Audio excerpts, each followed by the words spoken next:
Hello दोस्तों, आपका स्वागत है हमारे चैनल में। आज का जो टॉपिक है वो है renal failure acute kidney disease. इसमें हम बहुत ही इम्पॉर्टेंट चीज़ पढ़ाएंगे, कैसे जीएफआर को एस्टिमेट किया जाता है, क्या इसका बायोमार्कर है, कैसे हम केस डिस्कशन करेंगे, उसके बाद पहचानेंगे। ये सब सारी बातें आज करेंगे। सबसे पहले एक्यूट किडनी इंजरी क्या होता है। ये एक क्लिनिकल सिंड्रोम है, मतलब इसमें हॉस्पिटल जाना ज़रूरी होता है। इसमें एकाएक रीनल फंक्शन क्या होता है ना, ख़राब होने लगता है, जिसके कारण जो हमारा किडनी है वो जो फ्लूइड और इलेक्ट्रोलाइट हेमोस्टेसिस को करता था, मेंटेन करता था, वो मेंटेन करने में वो सक्षम नहीं हो पाता है।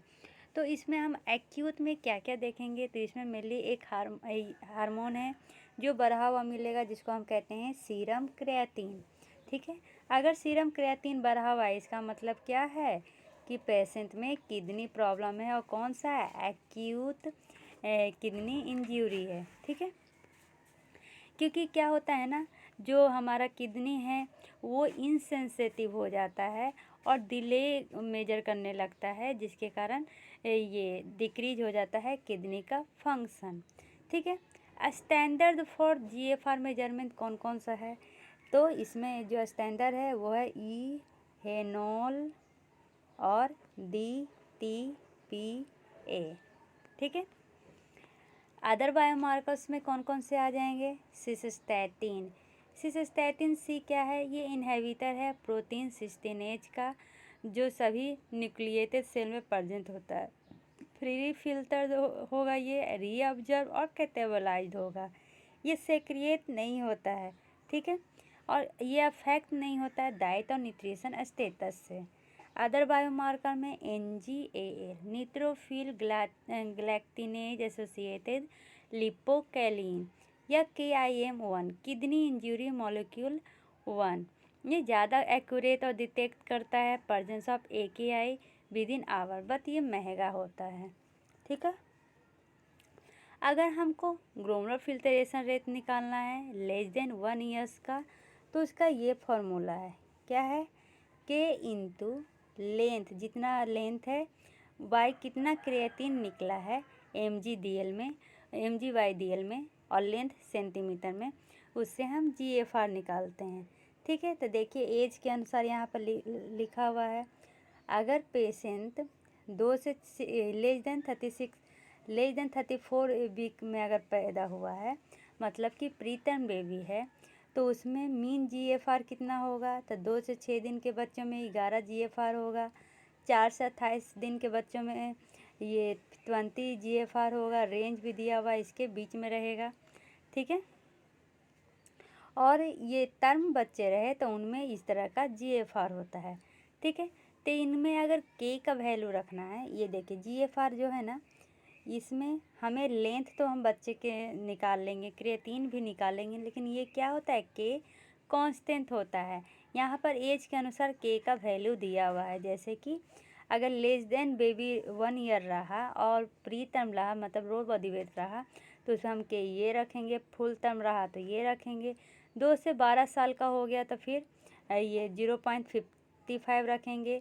फिर 13 से 21 साल में अगर फीमेल है तो ये, और मेल है तो ये K रखेंगे। ठीक है, अब आते हैं greater than 1 year of baby के लिए। ठीक है, तो इसमें हम क्या करेंगे, लेंथ की जगह अब क्या करेंगे, हाइट मेजर करेंगे, उसके बाद इंटू 36.5 लिख देंगे और क्रिएटिन से डिवाइड कर देंगे। क्रिएटिन निकालने के लिए जितना, अगर हमें यहाँ पे क्रिएटिन देखिए क्या में लिखना है, माइक्रोमोल पर लीटर, यहाँ पर क्या था mg/dl, तो अगर mg/dl में आपका निकला हुआ है और उसको आपको माइक्रोमोल पर लीटर में निकालना है, तो 88.4 से डिवाइड कर दीजिएगा, तो आ जाएगा वो माइक्रोमोल पर लीटर में। जैसे कि एक 3 साल की ओल्ड फीमेल है, 155 सेंटीमीटर है, और उसमें क्रिएटिन कितना है, 90 माइक्रोमोल पर लीटर। ठीक है, तो इसका देखिए कैसे निकालेंगे, सिंपल सी है। इसमें हाइट इंटू 36.5 लिखना था, हाइट सेंटीमीटर में है तो 115 इंटू 36.5। क्रिएटिन माइक्रोमोल में चाहिए, ऑलरेडी माइक्रोमोल में दिया हुआ है, तो इजीली हम कैलकुलेट कर देंगे। ये क्या है, मॉडिफाई स्वाट्स है, जिसके द्वारा हम ये GFR इजीली निकाल सकते हैं। ठीक है, पेडियाट्रिक्स मॉडिफायर रिफल क्राइटेरिया, आपको पिछले वीडियो में बता चुके थे कि AKI के लिए हम क्या करते हैं, रिफल क्राइटेरिया यूज करते हैं।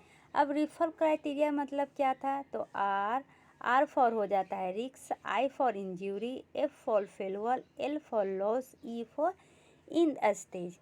ठीक है, अगर क्या होता है, रिक्स में 25% डिक्रीज होगा और यूरिन आउटपुट कितने होंगे, लेस देन 0.5 पर केजी पर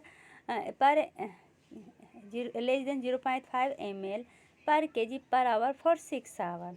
इंजरी में यही होंगे लेकिन 16 आवर्स में इतना निकलेगा। फेलवर में 24 आवर्स में निकलेगा, या कह सकते हैं न्यूरिक रहेगा 12 घंटे के लिए, उसमें कोई भी बाथरूम ही नहीं होगा। लॉस में ये परसिस्टेंट फेलवर 4 वीक से ज़्यादा तक रहे, इन द स्टेज में 3 मंथ से ज़्यादा तक रहे, तो इसको क्या कहेंगे, रिफल क्राइटेरिया कहेंगे। AKI का क्लासिफिकेशन आपको बता दिए थे, क्या था, जैसे कि हमारा किडनी है, या तो किडनी से पहले ऑब्स्ट्रक्शन हुआ होगा जिसको हम प्री रीनल कहते हैं, तो अब क्या में ऑब्स्ट्रक्शन हो सकता है। एग्जाम्पल के लिए जैसे कि यहाँ पर हार्ट है, हार्ट से ब्लड आ रहा है, यहाँ पे आपको पता है 20% टोटल कार्डिक आउटपुट का आता है, इसमें कहीं ये कोई प्रॉब्लम हो गया जिसके कारण नहीं पहुँच पाया, जैसे कि कार्डिक आउटपुट क्या हो गया, कम हो गया, तो ब्लड यहाँ तक नहीं पहुँच पाया किडनी तक, तो इसको कहेंगे प्री रीनल। रीनल में क्या होगा, किडनी के अंदर कोई प्रॉब्लम होगा जिसके कारण AKI हुआ है, जैसे कि AKI में क्या हो सकता है, इंट्रिंसिक प्रॉब्लम अभी डील करेंगे। पोस्ट रीनल में मतलब किडनी से जब बाहर निकल जाए, जैसे यूरेटर है तो इसमें यहाँ पे ऑब्स्ट्रक्शन आ गया, तो ये यूरिन बाहर नहीं जा पा रहा है, तो 3 तरह का मेनली होता है। प्री रीनल AKI में मेनली सर्कुलेटरी आर्टेरियल वॉल्यूम कम हो जाएगा, जिसके कारण रीनल परफ्यूजन क्या होगा, इनएडिक्वेट होंगे, जिसके कारण GFR घट जाएगा। एविडेंस ऑफ किडनी डैमेज क्या है, ये हमेशा एब्सेंट रहेंगे, क्योंकि अभी तो प्राइमरी स्टेज सडन हुआ है। रीनल फंक्शन अगर ट्रीटमेंट करे तो नॉर्मल हो जाएगा, मतलब कि ये रिवर्सिबल है। अगर हाइपोपरफ्यूजन हो रहा है तो अगर बहुत दिन तक इसका चेकअप नहीं किया जाएगा तब इस ट्रिंसिक रीनल पैरेन्काइमल डैमेज स्टार्ट होंगे, लेकिन स्टार्टिंग में कोई भी रीनल पैरेन्काइमल डैमेज नहीं होता है। ठीक है, रीनल पैरेन्काइमल डैमेज मतलब कि ग्लोमेरुलोनेफ्राइटिस, इस्कीमिया, उसके बाद हाइपोक्सिया, नेप्रोटॉक्सिक जो इंसल्ट है ये मोस्ट कॉमन है, मतलब कि ये प्री रीनल था। ठीक है, प्री रीनल के बाद ये क्या हो गया, अगर बहुत दिन तक रह गया तो वो क्या में बदल जाएगा, क्रोनिक में बदल जाएगा। ठीक है, अब आते हैं रीनल में क्या हो रहा है, पैरेन्काइमल क्यों हो रहा है ये रीनल AKI, या तो पैरेन्काइमल टिश्यू डैमेज हो गए हैं, या इस्कीमिया हो रहा है, जो खून बहुत दिन तक नहीं पहुंच पा रहा है, या नेफ्रोटॉक्सिक इंसल्ट है जिसके कारण एक्यूट ट्यूबुलर नेक्रोसिस हो रहा है। यूरिनलाइसिस फाइंडिंग में प्रोटीनूरिया, कास्ट और हेमेटूरिया देखने को मिल रहा है। अब देखते हैं प्री रीनल वर्सेज रीनल में क्या डिफरेंस है, कैसे पता चलेगा। तो जो प्री रीनल है उसमें स्पेसिफिक ग्रेविटी ग्रेटर देन 1.020 आएगा, रीनल में स्पेसिफिक ग्रेविटी जो होगा लेस देन 1.010 आएगा। ये ग्रेविटी जितना कम होता है ना, यूरिन का कलर उतना ही ज़्यादा येलो दिखता है। अगर हम U स्मॉल देखें तो वो ग्रेटर देन 500 रहेगा, लेकिन इसमें लेस देन 350 रहेंगे। अगर हम यूरिन सोडियम में देखें तो वो लेस देन 20 MEQ पर लीटर रहेगा, लेकिन रीनल में ज़्यादा रहेगा।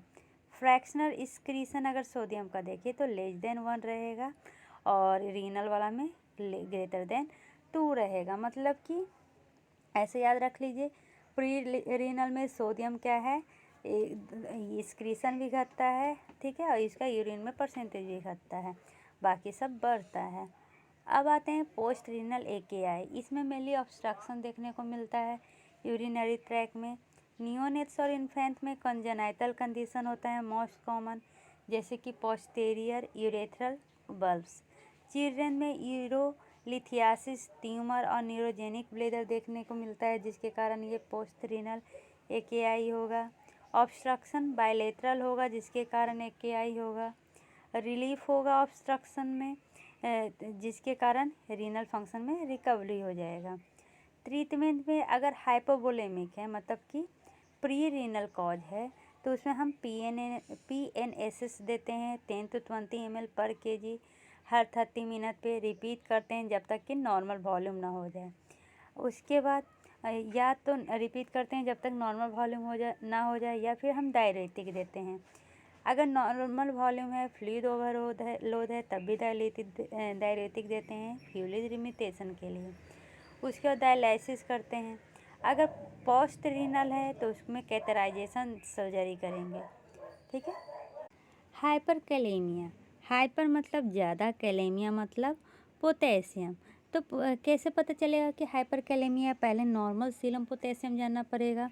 तो नॉर्मल जो होता है 3.5 से 5.5 मिली इक्विवेलेंट पर लीटर होता है।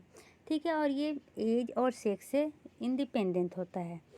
तो अगर सीरम 6 है, सीरम पोटेशियम 6 है, मतलब कि ये ज़्यादा है, तो इसमें हम कौन सा ट्रीटमेंट करेंगे? सोडियम पॉलीएस्टरनी सल्फोनेट देंगे 1 ग्राम पर केजी, और ये डिक्रीज होता है धीरे धीरे 1 मिली इक्विवेलेंट पर लीटर के अनुसार। अगर सीरम पोटेशियम 7 से ज़्यादा रहा और उसके बाद ECG में भी चेंजेस दिखे, तो हम कैल्शियम ग्लूकोनेट देते हैं 10% सॉल्यूशन। उसके बाद 1 मिलीलीटर पर केजी IV देते हैं, और ये 3 से 5 मिनट तक दिया जाता है। सोडियम बाइकार्बोनेट देते हैं 5 से 10 मिनट तक। अगर रेगुलर इंसुलिन देंगे तो 0.1 यूनिट पर KG with glucose 50% solution 1 ml पर केजी। ठीक है। अब देखिए कि रीनल रिप्लेसमेंट थेरेपी या डायलिसिस कब करते हैं, इसका इंडिकेशन कब है? जब मेटाबॉलिक एसिडोसिस होया हुआ है और हम मैनेजमेंट कर रहे हैं, लेकिन हमारा जो किडनी है वो अनरिस्पॉन्सिव है मैनेजमेंट से, तो हम क्या देंगे? मेटाबॉलिक एसिडोसिस में डायलिसिस करवाएंगे। इलेक्ट्रोलाइट एबनॉर्मलिटीज है, जैसे कि हाइपर कैलेमिया, हाइपर कैल्सेमिया, हाइपर फॉस्फेटेमिया, तब हम डायलिसिस करवाएंगे। इंटॉक्सिकेशन मतलब शरीर में टॉक्सिकेशन बहुत ज़्यादा हो रहा है, अमोनिया ज़्यादा हो रहा है, निकल नहीं पा रहा है, तब फ्लूइड का ओवरलोड हो रहा है, इस ओवरलोड के कारण पल्मोनरी कंजेशन हो रहा है, तब यूरेमिया, यूरेमिया में इंसेफेलोपैथी, पेरिकार्डाइटिस और न्यूरोपैथी सिम्टम दिख रहे हैं, तब जो रीनल रिप्लेसमेंट थेरेपी और डायलिसिस है, ये mainly early institution of dialysis कहलाता है क्रिटिकली इल चिल्ड्रन में, ताकि वो हेमोस्टेटिस को मेंटेन कर सके और क्रिएट इनफ वॉल्यूम स्पेस कर सके, ताकि बच्चा अच्छा से खाना खा सके, उसके ब्लड प्रोडक्ट सही रहें और ड्रग का एक्सक्रीशन सही से हो पाए। अब क्या होता है कि एक्यूट है, ये क्रोनिक कब बनता है? जब हाइपर फिल्ट्रेशन हो रहा है, इंक्रीज एक्सक्रीशन बर्डन हो रहा है, और जिसके कारण हाई ग्लोमुलर प्रेशर हो रहा है और ये बहुत दिन तक सही नहीं हो रहा है, 3 मंथ तक सही नहीं हो रहा है, तब ये क्रोनिक हो जाएगा। हाइपर फॉस्फेटेमिया, अगर कैल्शियम डिपोजिशन ये रीनल इंटरस्टिशियम में होने लगे, प्रोटीनूरिया 3 मंथ तक होते रहे, तो फिर उसको क्या कहेंगे? क्रोनिक किडनी डिजीज़ कहेंगे। तो क्रोनिक किडनी डिजीज़ का क्राइटेरिया किसने किया है? तो NKF KDOQ1 गाइडलाइंस के अनुसार इसका डिफिनेशन क्या है? तो किडनी डैमेज अगर 3 मंथ या 3 मंथ से ज़्यादा तक रहे और इसमें स्ट्रक्चर या फंक्शनल एबनॉर्मलिटीज देखे बिना GFR के घटे या विथ GFR के घटे, तो हम उसको क्या कहते हैं? CKD कहते हैं।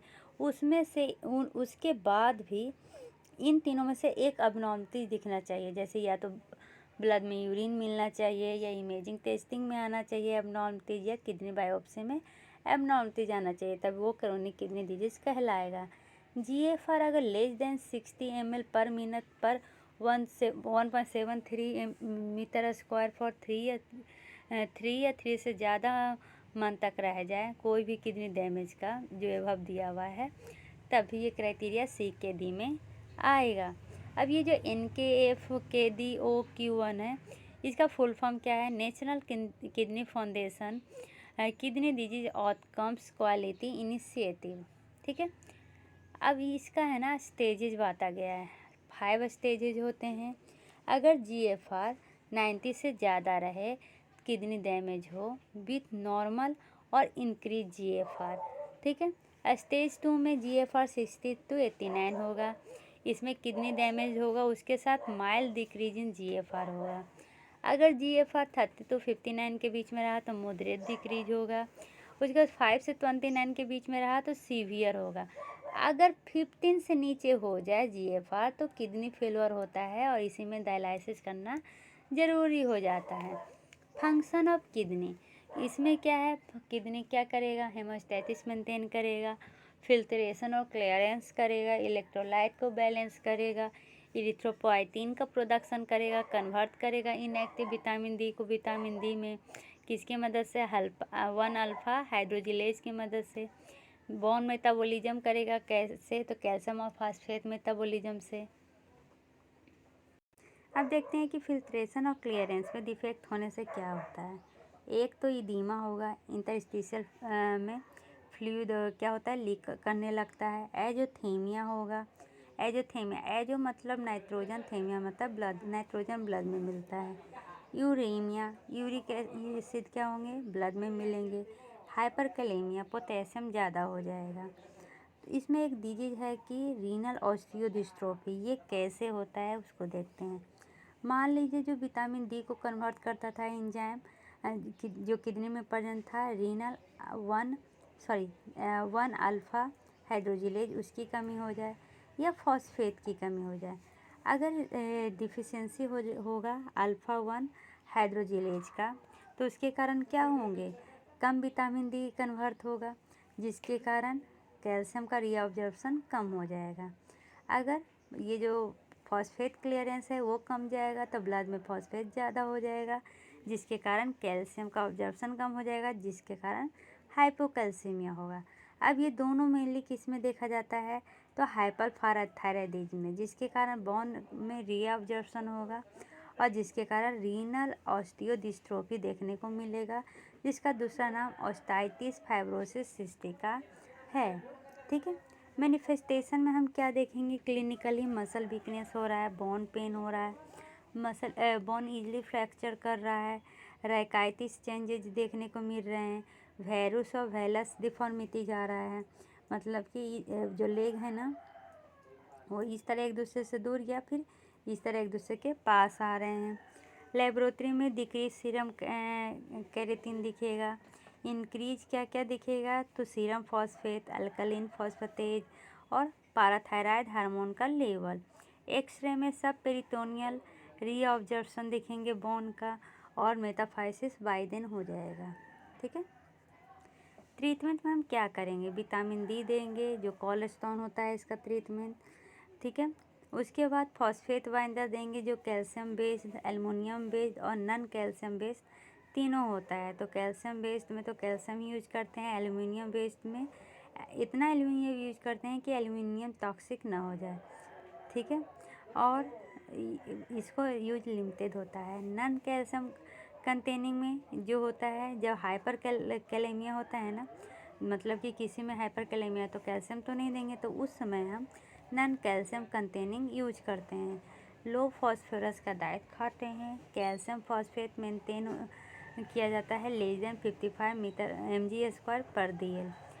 एडोलसेंस में और चिल्ड्रन में लेस देन 65 mg² पर DL, ताकि अवॉइड कर सके कैल्शियम फॉस्फोरस साल्ट का वेस्कुलर टिश्यू में डिपोजिशन से। अगला जो है वो है अनीमिया। अनीमिया में क्या होता है, अगर इनएडिक्वेट इरिथ्रोपोइटीन का फॉर्मेशन हो रहा है तो उसके कारण अनीमिया देखने को मिलते हैं। ये अनीमिया में लिए स्टार्ट होता है CKD के स्टेज 3 और 4 से। ये क्वेश्चन बहुत बार आया है कि CKD में किस स्टेज में अनीमिया देखने को मिलता है, वो होता है स्टेज 3 और स्टेज 4। इसका अदर फैक्टर क्या हो सकता है, अदर फैक्टर हो सकता है आयरन डिफिशियंसी, फोलिक एसिड या विटामिन B12 डिफिशियंसी या इलेक्ट्रोसाइट सर्वाइवर का डिक्रीज कर जाना। अनीमिया ट्रीटमेंट, अनीमिया का ट्रीटमेंट क्या करेंगे, तो रिकम्बिनेंट ह्यूमन इरेथ्रोपोइटीन देंगे, थेरेपी देंगे। ये मेनली स्टार्ट उन पेशेंट में होता है जिसका हेमोग्लोबिन लेवल लेस देन 10 ग्राम पर DL हो। अल्टरनेट में तब तक हम डार्बिपोटिन अल्फा देंगे, लॉन्गर एक्टिंग एजेंट है। अब देखते हैं KDO AQI एनीमिया गाइडलाइंस के अनुसार पीडियाट्रिक्स में डायलिसिस और नॉन डायलिसिस पेशेंट जिसमें सीके दी है उसमें सेलेक्टेड हेमोग्लोबिन टारगेट होता है, उसका रेंज 10 से 12 ग्राम पर DL होता है। कार्डियोवास्कुलर डिजीज़ कैसे अफेक्ट करता है? मेनली जो 23% डेथ होते हैं वो कार्डियोवास्कुलर डिजीज़ के क्रोनिक किडनी डिजीज़ के कारण होते हैं।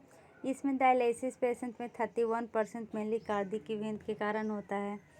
चिल्ड्रन जिनमें क्रोनिक किडनी डिजीज़ है वो पेडियाट्रिक्स पॉपुलेशन होते हैं, उनमें कार्डियोवास्कुलर रिस्क ज़्यादा होने का खतरा है। सिंपल सी बात है, जो हार्ट है उसका जो 20% ब्लड है वो कहाँ जाता है? किडनी में जाता है। अगर हार्ट में कोई प्रॉब्लम होगा तो किडनी ऑटोमेटिकली अफेक्ट होगा, क्योंकि आपको पता है जो एक्यूट किडनी डिजीज़ था वो रीनल कॉजेज़ के कारण भी होता है। अब डेथ कितना है? अगर CVD एरिथमाज के कारण हो रहा है, मतलब कि उसमें एरिथमाज आ रहा है, तो 20% death.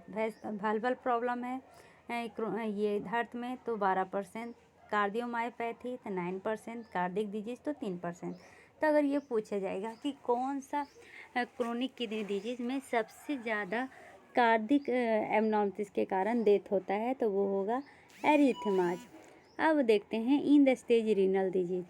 In the stage renal disease mainly stage 5 में आता है, जिसमें GFR लेस देन 15 हो और ये एटलीस्ट 3 मंथ के लिए हो और उसमें डायलिसिस हो रहा होगा।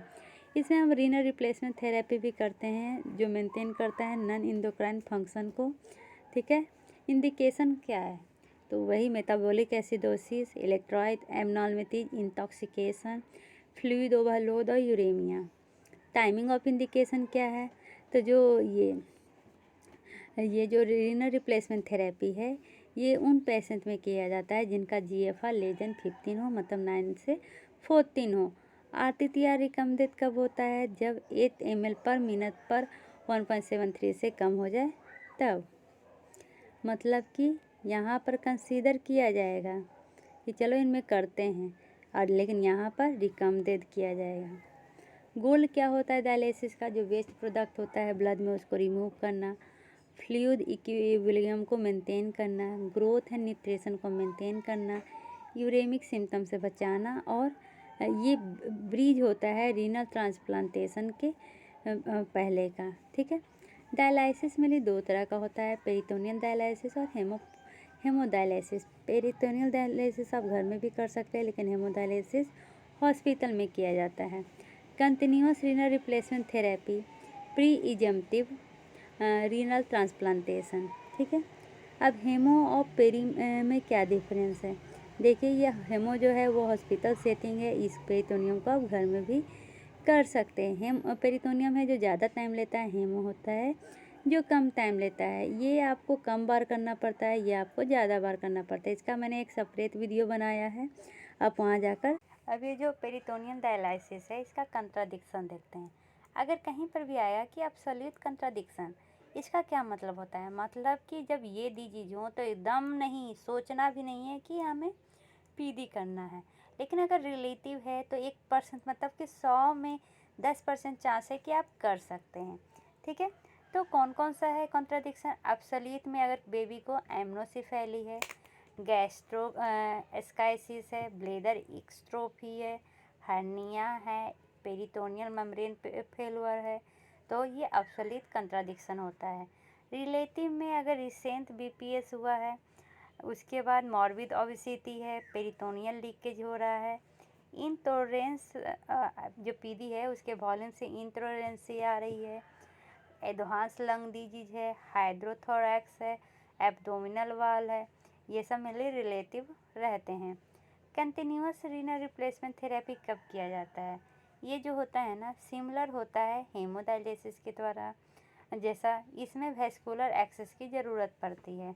ये आइडियल होता है उन पेशेंट के लिए जो सर्कुलेटरी कंप्रोमाइज हैं और अलाउ करता है स्लो अल्टरेशन। ठीक है, अब देखते हैं यहाँ पर लिखा हुआ है पेरिटोनियल हेमोडायलिसिस और कंटिन्यूअस वेनस हेमोडायलेटर फिल्ट्रेशन, तीनों में क्या डिफरेंस है? तो सबसे पहले जो कंटिन्यूअस थेरेपी होता है वो होता है पेरिटोनियल डायलिसिस और कंटिन्यूअस वेनोवेनस हेमोडाइफिल्ट्रेशन। ये जो हेमोडायलिसिस होता है ये कंटिन्यूअस थेरेपी में नहीं आता है। हेमोडायनेमिक स्टेबिलिटी पेरिटोनियम में चाहिए और कंटिन्यूअस में चाहिए, लेकिन ये हेमोडायलिसिस में ज़रूरी नहीं है। फ्लूइड बैलेंस अचीव्ड किस में होता है? तो वो होता है हमारा हेमोडायलिसिस में और कंटिन्यूअस में, लेकिन ये पेरिटोनियम में अलग अलग होता है। ऑप्टिमल न्यूट्रिशन तो वो देखने को मिलता है वेनस वाला में, बाकी पेरिटोनियम में क्या होता है, वेरिएबल होता है, हेमोडायलिसिस में नहीं होता है। मेटाबॉलिक कंट्रोल तीनों में देखने को मिलता है। ईजी टू परफॉर्म कौन सा है? Peritoneal dialysis. पेशेंट इसको घर पे भी परफॉर्म कर सकते हैं। एंटीकोगुलेंट पेरिटोनियम में ज़रूरत नहीं पड़ता है, लेकिन हेपरिन दिया जाता है हेमोडायलिसिस में, और एंटीकोगुलेंट और किस में दिया जाता है? तो कंटिन्यूअस में हेपरिन या सिट्रेट एंटीकोगुलेंट दिया जाता है, ठीक है, या फिर ये हेपरिन फ्री भी हो सकता है। उसके बाद वैस्कुलर एक्सेस रिक्वायर्ड किस में होता है? तो ये मेनली हेमोडायलिसिस और कंटिन्यूअस में रिक्वायर्ड होता है, लेकिन विसरल वाला जो वैस्कुलर एक्सेस रिक्वायरमेंट है वो पेरिटोनियल डायलिसिस में नहीं होता है। मोडुलेटरी सिलेक्शन किसको कहते हैं? इसमें मेनली डायलिसिस का इंडिकेशन बताया जाता है, पेशेंट और फैमिली का चॉइस रहता है, पेशेंट का साइज देखा जाता है, मेडिकल कॉन्विडेटिव देखा जाता है और फैमिली सपोर्ट की ज़रूरत है। इसी के साथ हमारा पीपीटी समाप्त होता है। आशा है आपको समझ में आया होगा। समझ में आया तो लाइक और सब्सक्राइब करना ना भूलें। धन्यवाद।